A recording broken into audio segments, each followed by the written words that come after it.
Uh, Training opportunities. We'll be seeing one important question in training opportunity section.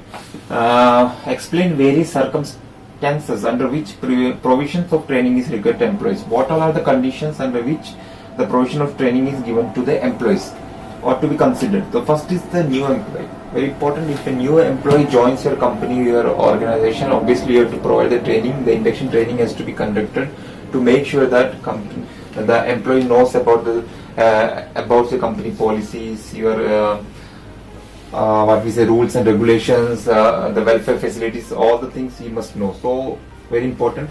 Second is job change. If a person is changing the departments in your company, he's changed from one job to another job, obviously he must be given proper training.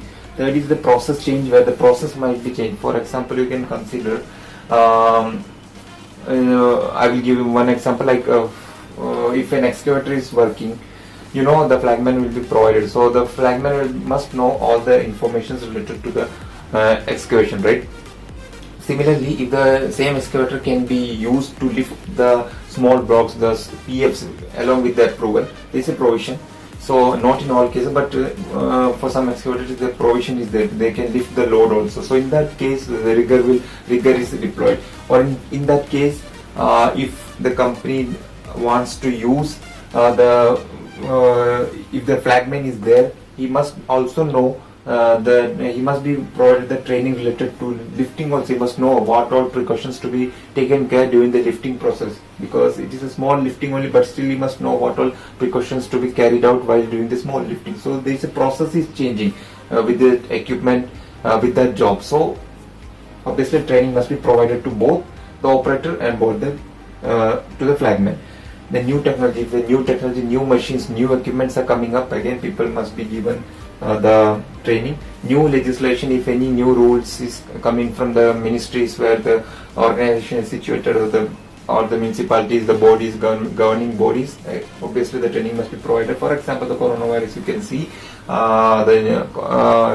there's new legislations coming from all the ministries to all the organizations to conduct the talks on the coronavirus, to make sure that it is not affecting the workforce. So this is the circumstances under which the proper training must be provided. So now we will be seeing what are the criteria to be considered while developing a training procedure for the employees of an organization. So these are the criteria which has to be considered. First is the type and function. What type of companies, what is their functions? For example, if it is a construction company, if it is oil and gas company, if it is a petrol, if it is a factory, if it is some kind of factory, the cement factories, and also different type based on different functions, types, industries, you have to consider the training. Hazard risk profile. What is the hazards there? What is the risk? What is the probability of risk to affect the employees? All these factors you have to consider. Accident history. What is the accident history of that company before? What are the previous projects which they have worked on? All this need to be considered for making a training program. Then training requirement, like what all statutory requirements are, training requirements are to be provided as per the law. For example, if you are doing any work related to a ministry, for example, a work at height works are there. So obviously you have to give the training to people who are working on height to follow all the PPEs, what all procedures to be followed. So similarly, previous training, you have to check for what all previous training they have received in this field. So that you have to be considered. So friends, now we'll be seeing what all topics need to be included in health and safety induction training. For the people who are coming for the induction training, what all topics you have to include. So the first is the policy, like what is your health and safety policy, your organization's policy, that you have to explain. The second will be the emergency procedures for fire and other emergency procedures you have to explain. The third, hazards, which means details of specific workplace hazards and resources you have to explain. Then you have to mention about the first aid. You have to explain them about the details of facilities of first aid. Who is the first aider? All the details you have to share with them. You have to tell them about the welfare facilities, where, on which locations, what welfare facilities are available. The safe movement, how, where and all they can move safely. Where is the no PP zone? All you have to inform. Accident reporting, what is the procedure, what is the procedure for near miss control, all you have to explain. The consultation, where you have to provide them about the worker consultation arrangements, how you will be providing. The safety rules, like general safety rules, what all are there, like no alcohol, no smoking, you have to explain. PP requirements, you have to explain. SSW, which is safe system of work, other permit systems are available, so you have to explain to them about that. RA is risk assessment, you have to explain to them about the risk assessments, method statement, job safety analysis, all you have to explain. Then the job role, which also means the responsibilities of the individuals, you have to explain to them. Then final one, the disciplinary procedures which your company will be taking if they are not following up the opposite processes, if they are not following up the health and safety practices. So what all disciplinary procedures will be taken, you have to explain to them about that. Friends, we will be going to discuss a very important topic in element 3, which is how human factors can influence an individual at work. So we will be seeing what all factors are there. Basically, there are different factors. You can categorize them as job factor, organizational factors. So we will be seeing the first, we will be seeing the organizational factors. So we will be seeing this question which will cover the organizational factor section. Explain the organizational factors which will influence the behavior of an individual in organization. So the first one is, so we have to first understood what is organizational factor. The factors which is prevailing in your organization which will affect the, or which can influence the behavior of an individual is organizational factors. So the first one is the safety culture.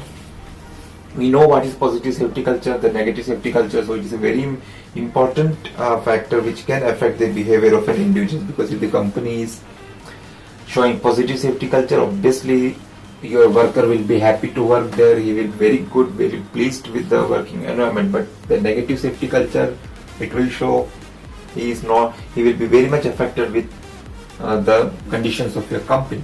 Second is the commitment. What commitment and leadership your management is providing to your people. That is very important, because if the management is not showing any commitment to their words, then obviously it will influence the behavior of individuals. This commitment may be anything, even the salary increment, even the benefits, everything comes under these commitments.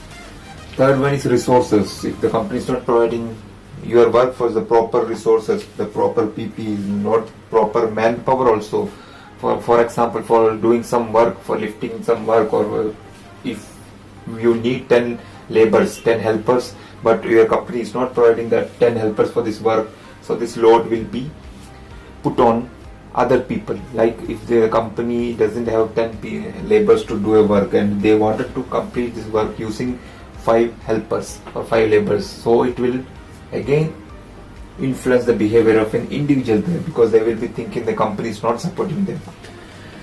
The work patterns, how the people are working in your company, the daytime shift, night shift, hot environment, cold environment, overtime, whether mandatory overtime, all these patterns will affect their behavior.